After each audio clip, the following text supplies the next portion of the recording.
Across the island of Ireland, north and south, the thousands of Irishmen who fought for Britain in World War I will be remembered on Sunday on the centenary of Armistice Day. For much of the last century, the contribution of men from the south was deliberately written out of history, while those from Northern Ireland were treated as heroes. Our Ireland correspondent Emma Vardy reports. They were musicians who became soldiers. When World War I broke out, every member of Londonderry's Hamilton Flute Band signed up.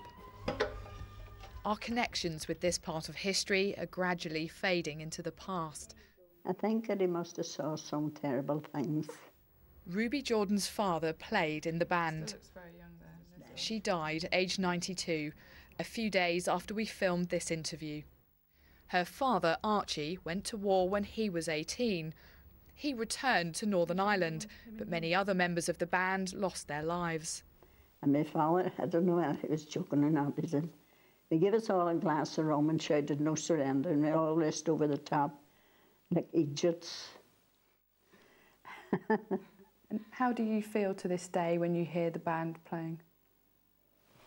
I feel proud. I love to hear the bands.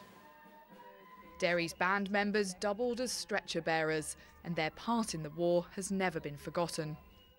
Every year we would commemorate the Battle of the Somme, and we would parade to the cenotaph and lay a wreath in memory of the fallen. By the end of the war in 1918, tens of thousands of Irishmen from the south had also fought alongside British regiments. But while they were away, the Easter Rising had been launched by Irish Republicans to end British rule. It meant coming home. Southern Ireland was no place for Irish soldiers who'd served with the British Army. Very good. They had to hang their heads. You know, they didn't come back as heroes, which they should have, but the opposite was the case. Sonny's second cousin, John Condon from Waterford, was the youngest soldier to be killed.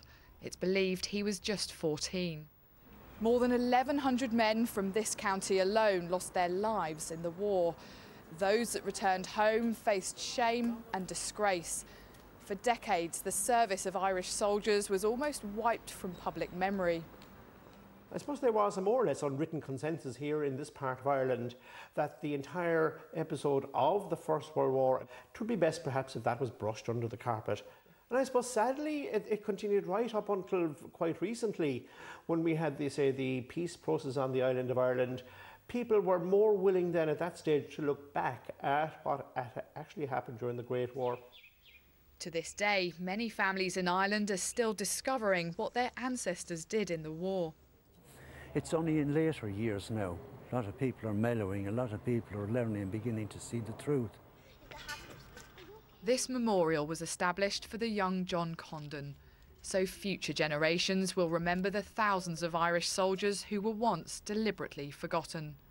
Emma Vardy, BBC News, Waterford.